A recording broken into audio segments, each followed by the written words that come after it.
Morning students. आज हमारा class है यूनिट 5 प्रयोजन मूलक हिंदी। ऑलरेडी हमें फर्स्ट सेमेस्टर में पत्र माने क्या है, पत्र का प्रकार और कई प्रकार के पत्रों के बारे में उदाहरण के रूप में व्यक्तिगत पत्र के अंतर्गत मित्र का पत्र, पिताजी का पत्र, ये सभी पत्र को हमें फर्स्ट सेमेस्टर में देखे हैं। अभी सेकंड सेमेस्टर के अंतर्गत यूनिट 5 प्रयोजन मूलक हिंदी। आज का हमारा टॉपिक है प्रयोजन मूलक हिंदी यूनिट 5 सेकंड सेमेस्टर। इसी के अंतर्गत हमें कार्यालयीन पत्राचार, कार्यालय पत्राचार माने क्या है, उसका परिचय, उसका विशेषताएं, महत्व और परिपत्र, कार्यालय ज्ञापन, अधिसूचना, इसी के बारे में आज हम जानेंगे। पहले हम देखें तो कार्यालयीन पत्राचार माने क्या है, उसी के बारे में देखेंगे। कार्यालयीन पत्राचार परिचय। संप्रेषण मनुष्य का प्रमुख लक्षण है। मैंने संप्रेषण माने कम्युनिकेशन, कम्युनिकेशन संप्रेषण का अर्थ होता है कम्युनिकेशन, मनुष्य का प्रमुख लक्षण है, क्योंकि हमें सामाजिक प्राणी है, मनुष्य सामाजिक प्राणी है, इसलिए हमें संप्रेषण करना एक प्रमुख लक्षण है। और संसार में मनुष्य ही ऐसा प्राणी है जो अपने मुख अवयवों से विभिन्न ध्वनियाँ, ध्वनि प्रतीकों को निर्माण कर सकता है। यह सृष्टिकर्ता के अनुपम देन है। इस समाज में, इस सृष्टि में कई प्रकार का जीविया है, लेकिन सृष्टिकर्ता माने ईश्वर का एक अनुपम देन है जो ध्वनि का उच्चारण करना, भाषा प्रस्तुत करना, ये सभी भी ईश्वर का वरदान है। मनुष्य के विकास का इतिहास साक्षी है कि मनुष्य पहले मौखिक संप्रेषण कर सका तथा बाद में उसका सामाजिक विकास के साथ साथ बौद्धिक विकास होता गया और अंततः वह अपने मौखिक संप्रेषण को लिपिबद्ध भी कर सका। तो पहले आदिकाल से देखें तो मनुष्य जो मौखिक रूप से ही संप्रेषण करने वाला, उदाहरण के रूप में मौखिक रूप से इशारों के रूप में अपने जो भी मन की भावनाओं को, इच्छाओं को, सभी भी मौखिक रूप से संप्रेषण करने वाला। लेकिन बाद में सामाजिक विकास हुआ, समाज का विकास हुआ है और उसका बुद्धि भी विकास हुआ है, साथ साथ मौखिक संप्रेषण के साथ साथ लिपिबद्ध भी कर सका है। माने जो भी अपने जो मन की भावनाओं को, इच्छाओं को, जो भी विषय लिपिबद्ध माने लिखित रूप से भी उन्होंने दूसरों व्यक्तियों के साथ प्रदान करने वाला। मौखिक संप्रेषण चिरस्थायी नहीं होता। जो हम भी मनुष्य के बीच में संप्रेषण होते समय मौखिक रूप से हम जो भी बोले तो वो क्या होता है, हवा में उड़ जाता है। मौखिक संप्रेषण चिरस्थायी नहीं है। माने दो व्यक्तियों के बीच जो भी मौखिक रूप से बातचीत चलते ना, वो क्या होता है, चिरस्थायी नहीं होता। माने जो भी हम बोलते जाते हैं वो क्या होता है, हवा में उड़ जाता है। लेकिन लिखित संप्रेषण है ना, ये लिखित संप्रेषण क्या होता है, वो स्थायी रूप से वो क्या होता है, चिरस्थायी से रह सकता है। तो इसी प्रकार इतिहास में जो विकास के साथ साथ, सामाजिक विकास के साथ साथ, मौखिक संप्रेषण के साथ साथ लिखित संप्रेषण का विकास भी हुआ है। तो इसी प्रकार हम देखें तो साहित्य में कई प्रेम प्रसंग के जानवर एवं पक्षी के संदेहवाहक बनने की जिक्र उपलब्ध होता है। इतिहास में देखें तो प्राचीन काल में सबसे जो भी संदेश एक जगह से दूसरी जगह चलाने के लिए, पत्राचार होने के लिए कई पक्षियों को हमें वाहक के रूप में उपयोग किया है। उदाहरण के रूप में देखें तो कबूतर, प्राचीन काल में राजाओं के समय एक जो भी विषय को, खबर को एक जगह से दूसरी जगह पहुंचाने के लिए पक्षियों का सहायता लेने वाले, उदाहरण के रूप में कबूतर। तो ये प्रकार कबूतर संदेहवाहक बन गया है। बाद में पत्राचार के द्वारा, पत्र के द्वारा, कागज़ के द्वारा जो भी विषय हमें प्रस्तुत कर पाए हैं। तो इसी प्रकार पत्र को देखें तो कई प्रकार का हो सकता है। उसी में व्यक्तिगत पत्र या निजी पत्र या पारिवारिक पत्र, और दूसरा है सामाजिक पत्र, तीसरा व्यावसायिक पत्र, और चौथा प्रशासनिक पत्र, और पांचवा कार्यालयीन पत्र। तो इसी प्रकार देखें तो पत्र 5 प्रकार का होता है। पहला व्यक्तिगत पत्र, दूसरा सामाजिक पत्र, तीसरा व्यावसायिक पत्र, चौथा प्रशासकीय पत्र, और पांचवा कार्यालयीन पत्र। तो इसी प्रकार पत्र 5 प्रकार का होता है। तो इसी प्रकार पत्र में देखें तो ये 5 प्रकार में पहला है व्यक्तिगत पत्र। व्यक्तिगत पत्र, ये पत्र अपने परिवार के व्यक्तियों, संबंधियों, मित्रों तथा परिचित को लिखते जाते हैं। तो इसी प्रकार व्यक्तिगत पत्र माने जो व्यक्तिगत विषयों को जो सामूहिक रूप से संप्रेषण करने के लिए माता पिता उदाहरण के रूप में देखें तो ये इस पत्र के अंतर्गत क्या आता है, निमंत्रण पत्र आता है, बधाई पत्र आता है, शोक संवेदना पत्र आदि इन सभी अंतर्गत आते हैं। तो इस पत्र के व्यक्तिगत पत्र के अंतर्गत माता पिता भाई बहन ये सभी व्यक्ति को लिख सकते हैं। इसके अंतर्गत निमंत्रण पत्र, बधाई पत्र और शोक संवेदना पत्र आदि सभी पत्र इसके अंतर्गत आता है। ये सभी पत्र को हमें व्यक्तिगत पत्र कहते हैं। इसी को पर्सनल लेटर भी कहते हैं। पर्सनल सगे संबंधियों को, मित्रों को और हमारे रिश्तेदारों को, पारिवारिक व्यक्तियों को, ये सभी भी इस अंतर्गत लिख सकते हैं। और दूसरा है सामाजिक पत्र। सामाजिक पत्र ये पत्र व्यक्तिगत पत्र का ही एक विशिष्ट प्रकार का होता है। इसका सरोकार समाज से है। ये सामाजिक संदर्भ की महत्ता को प्रतिपादित करता है। ये पत्र औपचारिक का भी स्पर्श लिया जाता है। ये सामाजिक पत्र माने सोशल लेटर, जो समाज में कई प्रकार के समस्याओं को लेकर हमें इस पत्र को हमें लिख सकते हैं। इसे को हम क्या कहते हैं, सामाजिक पत्र कहते हैं। और तीसरा है व्यावसायिक पत्र। व्यावसायिक पत्र माने प्रोफेशनल लेटर। तीनवा व्यावसायिक पत्र, इसका अर्थ है प्रोफेशनल लेटर। ये पत्र व्यवसाय के लेन देन से ही संबंधित सूचनाओं को लिखित टंकित रूप से आदान प्रदान किया जाता है। सामान्यतः व्यावसायिक पत्र को संस्थान, व्यापारिक कंपनियों, दुकानदारों द्वारा आदि सभी भी सामान बेचने, अन्य सामान मंगवाने संदर्भ में यह व्यावसायिक पत्र आता है। तो उदाहरण के रूप में यह व्यावसायिक पत्र को हमें व्यापार संबंधी पत्र भी कहते हैं। सो व्यापार के संबंधित जो भी लेना देना, जो भी सामान को मंगवाना, बेचना, ये सभी पत्र ये व्यावसायिक पत्र के अंतर्गत आता है। और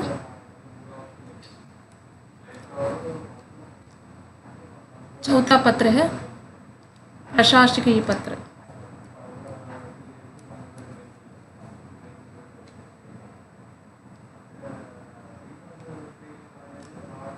व्यावसायिक पत्र और बाद में प्रशासकीय पत्र। चौथा पत्र है प्रशासकीय पत्र। ये पत्र एक अधिकारी द्वारा अन्य अधिकारी को प्रेषित किया जाता है। माने यह प्रशासकीय पत्र को एडमिनिस्ट्रेटिव लेटर कहते हैं। एडमिनिस्ट्रेटिव लेटर यह पत्र एक सरकारी नौकरी के संबंधित अधिकारी के द्वारा और अन्य सरकारी अधिकारी को प्रेषित किया जाता है। इसकी भाषा कैसा होना है, सुस्पष्ट, संयम, औपचारिक होती है। इनका स्वरूप अन्य सामान्य पत्र से भिन्न होता है। माने ये प्रशासकीय पत्र लिखते समय बहुत ध्यान से रहना है, शिष्टाचार से लिखना है, सुस्पष्ट लिखना है, संयम और औपचारिक होते हैं।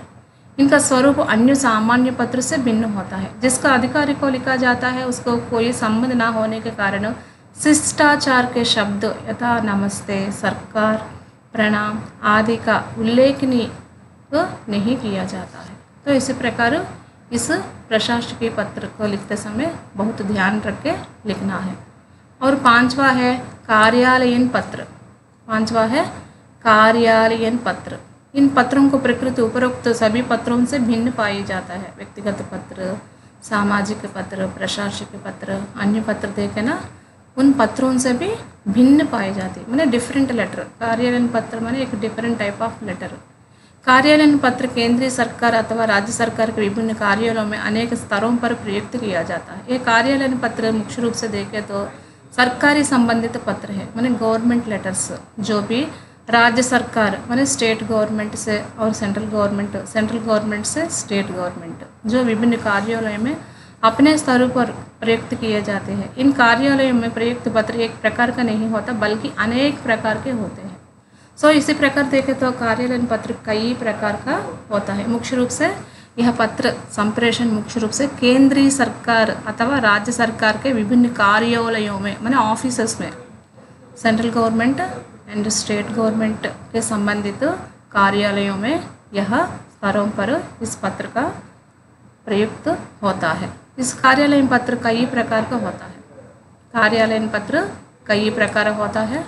सो इसी में मुख्य रूप से देखें तो सरकारी पत्र मीन्स ऑफिशियल लेटर, अर्ध सरकारी पत्र सेमी ऑफिशियल लेटर, कार्यालय ज्ञापन मीन्स ऑफिस मेमोरांडम, ज्ञापन माने मेमोरांडम, परिपत्र मीन्स सर्कुलर, कार्यालय आदेश ऑफिस ऑर्डर, राजपत्र मीन्स गजेट, संकल्प रेजोल्यूशन, अधिसूचना मीन्स नोटिफिकेशन, पृष्ठांकन माने एंडोर्समेंट और प्रेस विज्ञप्ति माने प्रेस कम्युनिकी, उद्धृत पत्र मीन्स एक्सप्रेस लेटर, मितव्ययी पत्र मीन्स सरीगाम, अनौपचारिक टिप्पणी मीन्स अनऑफिशियल नोट, अनुस्मारक मीन्स रिमाइंडर, प्रतिवेदन मीन्स रिपोर्ट, तार मीन्स टेलीग्राम। माने ये सभी प्रकार भी कार्यालयीन पत्र के अंतर्गत आता है। तो इसी प्रकार देखें तो हमारा जो सिलेबस के अंतर्गत देखें तो ये 3 पत्र मुख्य रूप से ज्ञापन, कार्यालय ज्ञापन, परिपत्र और अधिसूचना, ये 3 पत्र के बारे में हम जानना जरूरी है। सो पहला देखें तो परिपत्र। परिपत्र का अर्थ है सर्कुलर लेटर। माने हमें हर रोज़ कॉलेज में देखें तो कोई विषय आप सभी को बोलने के लिए सर्कुलर रूप में जो भी विषय आपको भेजते हैं, इसी को हम क्या कहते हैं, परिपत्र या सर्कुलर लेटर कहते हैं। परिपत्र का अर्थ देखो, जब एक ही पत्र अनेक व्यक्तियों, विभागों या संस्थानों आदि के लिए लिखा जाता है। जब एक ही पत्र माने एक पत्र को अनेक व्यक्तियों को माने कई प्रकार के लोगों को, विभागों को, संस्थानों को आदि के लिए लिखा जाता है। माने विषय तो एक ही है, लेकिन इस विषय को कई व्यक्तियों के पास, कई विभागों के पास, कई संस्थानों के पास ये विषय को भेजना है, इसलिए परिपत्र के रूप में विषय को बोलते हैं। उसे क्या कहते हैं, परिपत्र कहते हैं। इसे गस्ती चिट्ठी भी कहते हैं। परिपत्र का और एक नाम है गस्ती चिट्ठी भी कहते हैं। परिपत्र के माध्यम से क्या क्या देते हैं, माने आदेश, अनुदेश, सूचना, नियमों आदि की जानकारी दी जाती है। इस परिपत्र के अंतर्गत के माध्यम से आदेश माने किसी प्रकार का ऑर्डर्स, अनुदेश सूचना, जो भी सूचना, नोटिफिकेशन, इन्फॉर्मेशन, ऐसा विषय, नियमों मीन्स रूल्स एंड रेगुलेशंस, माने ये सभी विषय इस परिपत्र के अंतर्गत जानकारी दी जाती है। यह संप्रेषण का बहुत सशक्त और महत्वपूर्ण माध्यम है। सो आजकल देखें तो हमें कई जगह ये परिपत्र को देखते हैं, स्कूल्स, कॉलेजेस और गवर्नमेंट इंस्टीट्यूशंस, कई जगह इस परिपत्र का उपयोग किया जाता है। इसलिए संप्रेषण का एक बहुत सशक्त और महत्वपूर्ण माध्यम है यह परिपत्र है। इसलिए आजकल यह परिपत्र एक महत्वपूर्ण भूमिका निभाता है। इस परिपत्र को नमूना हम देखते कैसे लिखना है। परिपत्र का नमूना माने मॉडल, एक परिपत्र लिखते समय हमें कैसा लिखना है उसी के संबंधित नमूना है। सो पहले हमें परिपत्र के अंतर्गत देखो राइट हैंड साइड माने दाईं हाथ की तरफ से स्थान, दिनांक, दाईं हाथ की तरफ से स्थान या हैदराबाद, विजयवाड़ा जो भी लिख सकते हैं, और दिनांक, जिस दिन परिपत्र को हमें भेजना चाहते हैं उस दिन का दिनांक लिखना है। बाद में बाईं हाथ की तरफ से परिपत्र की संख्या, ये कितना परिपत्र है, 120, 150, 220, ऐसा जितना भी परिपत्र का संख्या यह प्रस्तुत करना है। और बाद में प्रेषक, प्रेषक मीन्स फ्रॉम एड्रेस, माने ये परिपत्र कौन भेज रहे उसका यह प्रेषक रहना है। यह पत्र मुख्य सचिव आंध्र प्रदेश सरकार, ये प्रेषक के माने फ्रॉम एड्रेस के अंतर्गत मुख्य सचिव आंध्र प्रदेश सरकार। सेवा में माने टू एड्रेस, सेवा में मीन्स टू एड्रेस, ये परिपत्र किन किन व्यक्तियों को, किन विभागों को यह प्रस्तुत किया जाता है, इसी के अंतर्गत समस्त सचिव, विभागाध्यक्ष, जिलाधिकारी, अन्य प्रमुख कार्यालय अध्यक्ष आंध्र प्रदेश। तो इस प्रकार इस पत्र को समस्त सचिव, विभागाध्यक्ष, जिलाधिकारी, अन्य प्रमुख कार्यालय अध्यक्ष, ये सभी विभागों को यह परिपत्र को भेजा दिया जाता है। इसको पहले हमें संबोधन करना है, महोदय, महोदय यह संबोधन करना है। और विषय, विषय मीन्स सब्जेक्ट, ये परिपत्र के अंतर्गत विषय भी प्रस्तुत करना है। शनिवार को कार्यालय समय मुझे यह कहने की निर्देश हुआ है कि, सो मुख्य रूप से यह शनिवार को कार्यालय समय, सो शनिवार, हर शनिवार कौन सा समय में कार्यालय का काम करना है उसी के बारे में इस परिपत्र के अंतर्गत हमको सूचना दिया जाता है। देखें तो मुझे यह कहने की निर्देश हुआ है कि शासनादेश संख्या रहा करते हुए राज्यपाल की आज्ञा से, राज्यपाल मीन्स गवर्नर, राज्यपाल की आज्ञा से नवंबर 20 से हर शनिवार को आधा दिन की बजाय प्रत्येक महीने की द्वितीय एवं चतुर्थ शनिवार को पूर्ण अवकाश रहा करेगा। मैंने इस परिपत्र का मुख्य उद्देश्य क्या है, मैंने शनिवार का समय, शनिवार अभी तक पूर्ण दिन काम करने वाले इसलिए, और कभी कभी आधा दिन काम करने वाले, इसके बजाय क्या किया अभी राज्यपाल की आज्ञा से, जो भी ऑर्डर हमको गवर्नर से प्राप्त होता है इसलिए राज्यपाल की आज्ञा से नवंबर 20 तारीख से हर शनिवार को आधे दिन के बजाय, मैंने अभी तक आधा दिन करने वाले थे, अभी से 20 तारीख से, नवंबर 20 तारीख से प्रत्येक महीने के द्वितीय एवं चतुर्थ शनिवार मैंने second Saturday and fourth Saturday पूर्ण अवकाश रहा करेगा। तो second Saturday and fourth Saturday पूर्ण अवकाश मैंने छुट्टी मिलेगा। मैंने बाकी शनिवार को दिन क्या करना है, मैंने पूरा दिन काम करना पड़ेगा। मैंने second Saturday and fourth Saturday यह देखे तो छुट्टी मिलेगा। इसी के संदर्भ में यह परिपत्र को हमें सूचना दिया है। दाईं हाथ की तरफ से भवदीय हस्ताक्षर, हस्ताक्षर कौन है, यह फ्रॉम एड्रेस के अंतर्गत मुख्य सचिव ये परिपत्र को भेज लिया है, इसलिए यह हस्ताक्षर ब्रैकेट में मुख्य सचिव लिखना है।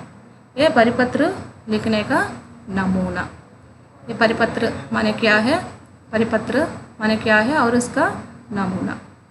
और नेक्स्ट हम देखें तो कार्यालय ज्ञापन, कार्यालय ज्ञापन means office memorandum.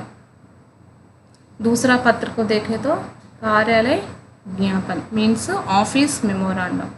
Office memorandum माने क्या है, कार्यालय ज्ञापन का इस्तेमाल किसी कर्मचारी कोई विशिष्ट सूचना या परामर्श देने या किसी प्रकार की गलती या किसी नियम की अवहेलना करने पर चेतावनी देने या स्पष्टीकरण मांगने के लिए भी किया जाता है। इसी को हम क्या कहते हैं, कार्यालय ज्ञापन, ऑफिस मेमोरेंडम।